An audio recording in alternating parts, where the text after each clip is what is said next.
Hi. ഇന്നലെ പറഞ്ഞ ബാക്കി കാര്യത്തിൽ നിന്ന് തുടങ്ങാമേ. നമ്മളൊരു കാര്യം തുടങ്ങുമ്പോൾ കൂടെ നിൽക്കാൻ ആളെ കിട്ടിയില്ലെങ്കിലും കുറ്റം പറയാൻ ഒരുപാട് പേര് കാണും അല്ലേ?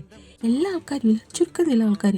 എന്തിനാ ഇങ്ങനെയൊക്കെ വീഡിയോ ഒക്കെ ഇടുന്നത്? ഇതിൻ്റെയൊക്കെ ആവശ്യമുണ്ടോ? നമുക്ക് അറിയാത്ത ആൾക്കാരൊക്കെ ആയിരിക്കും നമ്മളോട് ചോദിക്കുന്നത്. ചിലപ്പോൾ അമ്മയുടെ കൂട്ടുകാരുടെ ഏതൊക്കെയോ ഫ്രണ്ട്സൊക്കെ ആയിരിക്കും, കണ്ടിട്ടും ഇല്ലേ. എവിടെയെങ്കിലും വെച്ച് കണ്ടാലും യൂട്യൂബ് ചാനലൊന്നും കണ്ടായിരുന്നു കേട്ടോ. ഇതിനു മുതൽ ഫുഡൊക്കെ എന്തിനാ ഉണ്ടാക്കുന്നത്?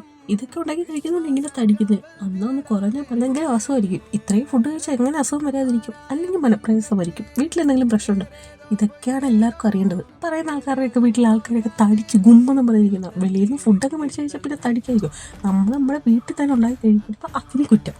അത് പിന്നെ അല്ലെങ്കിലും അങ്ങനെയാണല്ലോ. സ്വന്തം വീട്ടിൽ എന്ത് ചെയ്താലും അത് ചെയ്യും, മറ്റുള്ളവർ എന്തെങ്കിലും ചെയ്താൽ അത് കുഴപ്പമാണല്ലോ, തെറ്റാണല്ലോ. നമ്മൾ ചെയ്യുന്ന കാര്യങ്ങൾ നമുക്ക് ഇഷ്ടമാണെങ്കിൽ അത് ആരും ഉപദ്രവിക്കുന്നില്ലെങ്കിൽ പിന്നെ നമ്മൾ എന്തിനു മറ്റുള്ളവരെ ഭയക്കണം? ഇത് ഞാൻ എപ്പോഴും എന്നോട് ചോദിക്കുന്ന ക്വസ്റ്റ്യൻ. ഇതിപ്പോഴാണ് പറയാനൊരു അവസരം കിട്ടിയത്. മനസ്സിന് എന്തെന്നില്ലാത്തൊരു സന്തോഷം. അപ്പോൾ ബാക്കി കാര്യങ്ങൾ നാളെ പറയാം. അപ്പോൾ അത്രയുള്ളൂ. ബൈ.